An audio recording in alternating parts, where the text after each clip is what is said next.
Hello guys, welcome to adventure classes. आज हम नए टॉपिक लेकर आए हैं जिसका नाम है जीनेटिक्स। जीनेटिक्स से अगर हम बात करें तो जीनेटिक्स को दो भागों में अपन डिवाइड करते हैं, प्री मेंडेलियन प्रिंसिपल्स और पोस्ट मेंडेलियन प्रिंसिपल की बात करते हैं। आज हम बात जो करेंगे वो प्री मेंडेलियन की बात करेंगे। प्री मेंडेलियन में क्या है, एक्चुअली क्या है, जो मेंडल साहब ने जीनेटिक्स के बारे में कहा कि जीन या फैक्टर्स कैसे प्रोजेनी से पेरेंट से प्रोजेनी में ट्रांसफर होता है, और पेरेंट से प्रोजेनी में जब जीन ट्रांसफर होगा तो किस तरह से एक्सप्रेशन होगा कि एक्सप्रेशन नहीं होगा, और एक्सप्रेशन होगा तो किस तरीके से बिहेवियर्स करेगा, किस तरह का एक्सप्रेस करेगा। आज हम उसकी बात करेंगे। उससे पहले हम कुछ टर्म की बात करते हैं, जैसे हम होमोजाइगस की बात करते हैं। होमोजाइगस क्या होता है, अगर दोनों फैक्टर्स चाहे कैपिटल टी हो या स्मॉल टी हो, दोनों एक जैसे हों तो उसको हम क्या बोलेंगे, होमोजाइगस। हेट्रोजाइगस की बात करें तो कैपिटल टी या स्मॉल टी अगर दो डिफरेंट हो, दो डिफरेंट फैक्टर्स की बात करते हैं तो उसे क्या बोलेंगे, हेट्रोजाइगस। और दोनों फैक्टर्स में से अगर कोई एक हो तो उसे क्या बोलेंगे, हेवीजाइगस।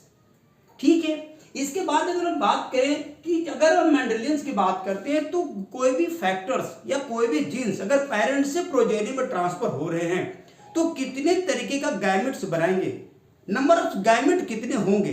तो नंबर ऑफ गैमेट्स की बात करें तो एक फॉर्मूला जो है वो नंबर ऑफ गैमेट्स बराबर होता है 2n, और n क्या है, नंबर ऑफ हेट्रोजाइगस। जितने भी हेट्रोजाइगस होंगे वो हम n की जगह पे क्या करेंगे, पुट करेंगे। ठीक है। और पुट करने के बाद क्या, नंबर ऑफ गैमेट्स की बात करेंगे। ओके, ठीक। अगर हम जॉर्ज मेंडल साहब की बात करें तो बर्थ की बात करें तो 1822 की बात होती है, डेथ की बात करें तो 1884 में इनकी डेथ हुआ। ठीक। अगर वर्किंग कंडीशंस की बात करें, वर्क की बात करें तो वर्क इन्होंने पी प्लांट किया जिसका बोटेनिकल नोमेनक्लेचर क्या, बोटेनिकल नेम क्या है, पायसम सेटाइवम्स। और इन्होंने जो काम किया ये 7 कैरेक्टर्स और 7 पे ट्रेड्स पे काम किया है। कैरेक्टर्स की बात करें तो कैरेक्टर्स क्या हो सकता है, प्लांट की हाइट क्या होंगी, फ्लावर का कलर क्या होगा, फ्लावर की पोजीशंस क्या होंगे, सीड कैसा होगा, सीड का कलर कैसा होगा, पॉड कैसा होगा, पॉड का कलर कैसा होगा। ये 7 कैरेक्टर्स की बात किया। और ट्रेड्स की बात करें तो जैसे आपने कहा प्लांट हाइट तो टॉल हो सकता है, ड्वार्फ हो सकता है। सीड कलर की बात करें तो येलो हो सकता है, ग्रीन हो सकता है। फ्लावर पोजीशंस की बात करें तो टर्मिनल हो सकता है, एक्जेल हो सकता है। पॉड कलर की बात करें तो पॉड कलर ग्रीन हो सकता है, येलो हो सकता है। शेप की बात कर लो पॉड की तो रिंकल हो सकते हैं, लॉन्ग हो सकते हैं। ऐसे सीड शेप की बात करोगे तो राउंड होंगे और क्या होंगे, रिंकल्स होंगे। और अगर कलर की बात करें सीड की तो येलो और ग्रीन होते हैं। ये जो कलर्स की बात करते हैं या हाइट की बात करते हैं, ये सब सारे क्या हैं, ये ट्रेड्स हैं। ठीक है। तो इसकी हम बात करें, अगर मेंडल साहब की हम बात करें तो मेंडल साहब ने क्या है कि जो ट्रेड्स की बात की है तो ट्रेड्स में क्या उन्होंने 2 तरह की क्रॉसिंग करवाया। एक तो मोनोहाइब्रिड की बात किया, तो मोनोहाइब्रिड का मतलब ये हुआ कि सिंगल कैरेक्टर्स लेकर उन्होंने चला पेरेंट से प्रोजेनी में और उसका इफेक्ट देखा कि एक्चुअली हो क्या रहा है। तो सिंगल कैरेक्टर की बात कर रहे हैं, इसका मतलब क्या है, मोनोहाइब्रिड हम क्रॉस की बात करते हैं। मोनोहाइब्रिड क्रॉस की हम बात करें तो यहां पे अगर देखें, अगर मेंडल साहब की हम बात कर रहे हैं तो मेंडल साहब ने क्या दिया, 4 पोस्टुलेट्स इनके 2 लॉ है। ठीक है। जनरली लोगों को पता रहता है कि 3 लॉ है, लेकिन नहीं, ऐसा नहीं है। मेंडल साहब का 2 लॉ है, law of segregation and law of independent assortment. ठीक है। लॉ ऑफ जो डोमिनेंट की बात करते हैं या एक्सप्रेसिव आपको रिसेसिव की बात करते हैं, मेंडल साहब ये कहते हैं कि पेरेंट से प्रोजेनी में जीन ट्रांसफर होता है। अगर वो एक्सप्रेस कर रहा है तो डोमिनेंट होगा और एक्सप्रेस नहीं कर रहा है तो क्या होगा, रिसेसिव होंगे। तो 2 तरह के पोस्टुलेट्स हुए। तीसरा कहते हैं कि जब पेरेंट से प्रोजेनी में जीन ट्रांसफर होगा तो जीन ट्रांसफर होने से पहले क्या करता है, अपने आप को सेग्रीगेट करता है, अलग अलग करता है। सेग्रीगेट करने का मतलब ये हुआ कि अपनी प्योरिटी को मेंटेन करने के लिए जीन क्या होते हैं, अलग अलग होते हैं। तो उसको अपन क्या बोलते हैं, लॉ ऑफ सेग्रीगेशन।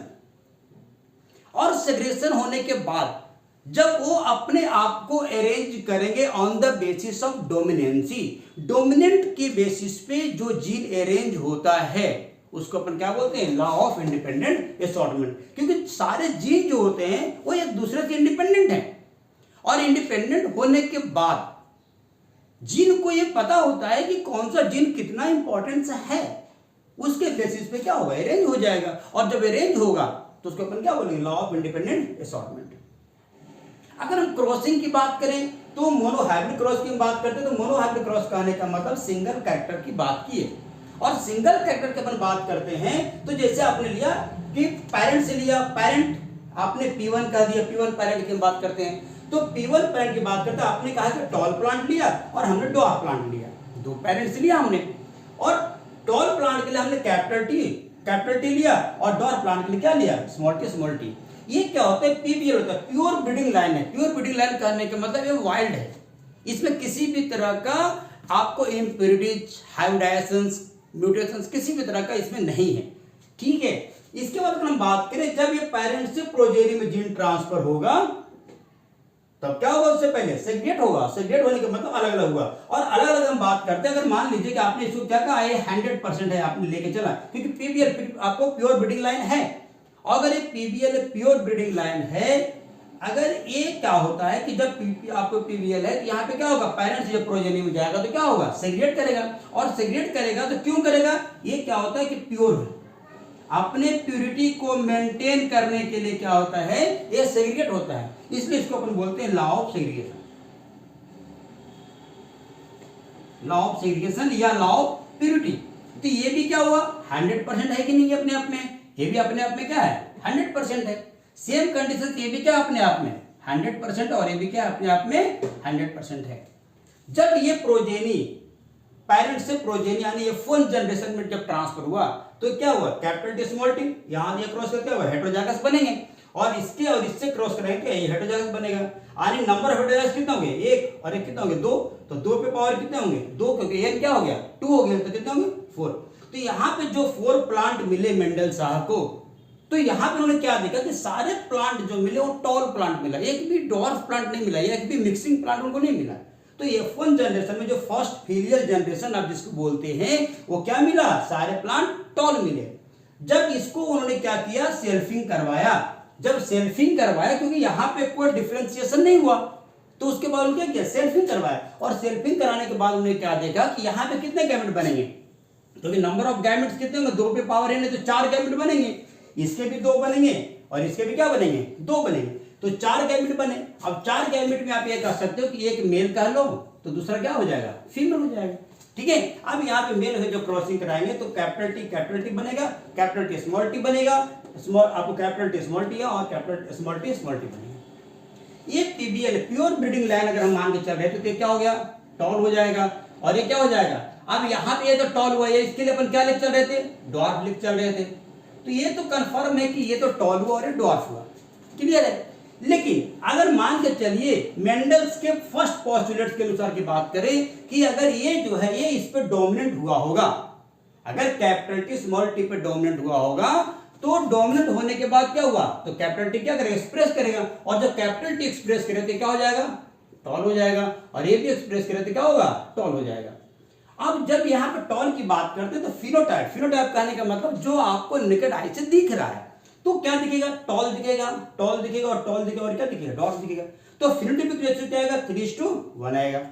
और जीनोटाइप की बात करें, जीनोटाइप कहने का मतलब ये हुआ कि जीन के बेसिस पे, फैक्टर के बेसिस पे अगर हम बात करें तो यहाँ पे क्या है, ये होमोजाइगस है, होमोजाइगस डोमिनेंट, होमोजाइगस रिसेसिव और हेट्रोजाइगस, और ये भी क्या है, हेट्रोजाइगस। तो 2 हेट्रोजाइगस हो गए, एक होमोजाइगस डोमिनेंट हो गया और एक होमोजाइगस रिसेसिव हो गया। तो ये कहने का मतलब ये हुआ कि अगर मेंडल साहब की हम बात कर रहे हैं तो मेंडल साहब अगर मोनोहाइब्रिड क्रॉसिंग की हम बात करें तो मोनोहाइब्रिड क्रॉस में फिनोटाइपिक रेशियो 3:1 आएगा और जीनोटाइपिक रेशियो क्या आएगा, 1:2:1 आएगा। एक कंडीशन से मेंडल साहब की। मेंडल साहब की अगर हम बात करें तो कुछ और चीजें बात करते हैं। एक्चुअली क्या होता है, मेंडल साहब जब क्रॉसिंग करवा रहे थे, एक्चुअली क्या है कि मेंडल साहब बेसिकली मैथमेटिशियन थे, तो मैथमेटिशियंस होकर भी फैक्टर्स जीन की बात कर रहे हैं, तो फैक्टर की बात करें तो अपने आप में बहुत बड़ी बात है, ठीक है, पहली कंडीशन। दूसरी कंडीशन क्या, जब मेंडल साहब काम कर रहे थे तो मेंडल साहब के बातों पे ज्यादा किसी ने ध्यान नहीं दिया।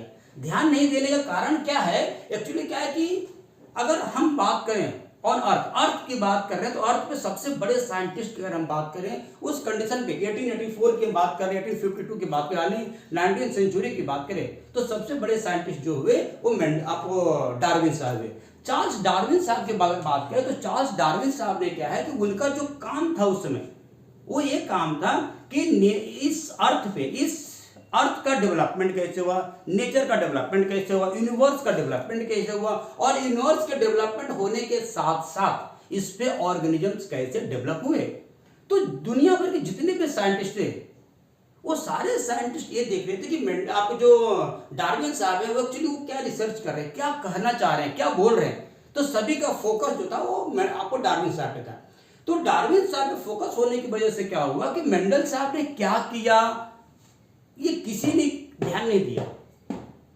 तो इसके लिए क्या हुआ कि मेंडल साहब की जो इनका रिसर्च है, जो इनकी जो फाइंडिंग है वो आपको 1900 में पता चला लोगों को कि एक्चुअली मेंडल साहब ने क्या कहा। तो ये रेशियो देने के बाद जब 3 साइंटिस्ट आए, आपको ह्यूगो डिवेरिस आए, कार्ल कॉरेंस आए, टेसर्स मार्क आए, ये तीनों ने जो अपना अपना काम कर रहे थे, तीनों ने क्या देखा कि जो मेंडल साहब के रेशियो 1853 में आ गया था वो रेशियो इनका 1900 आफ्टर 16 ईयर, इनके डेथ के बाद, डेथ कब है 1884, आफ्टर 16 ईयर 16 साल के बाद इनको पता चला कि जो आज हम रिसर्च कर रहे हैं, जो हमारा फाइंडिंग है वो आज से करीब करीब 40 साल पहले मेंडल साहब दे चुके थे। जब इनको पता चला तो उसके बाद इन्होंने मेंडल साहब को बोला क्या, फादर ऑफ जेनेटिक्स। तो फादर ऑफ जेनेटिक्स की जो इनको उपाधि मिला ये कब मिला, आफ्टर 1900, जब ह्यूगो डिवेरिस, कार्ल कॉरेंस, टेसर मार्क, जब इन्होंने रिसर्च किया, जब इनका फाइंडिंग आया तब इनको पता चला कि एक्चुअली जो मेरा काम है ये ऑलरेडी 40 साल पहले हो चुका है। इसलिए आज की डेट में हम मेंडल साहब क्या बोलते हैं, फादर ऑफ जेनेटिक्स बोलते हैं। ठीक है, आज हम यहीं पे समाप्त करते हैं। नेक्स्ट वीडियो में अपन देखेंगे द हाइब्रिड क्रॉस।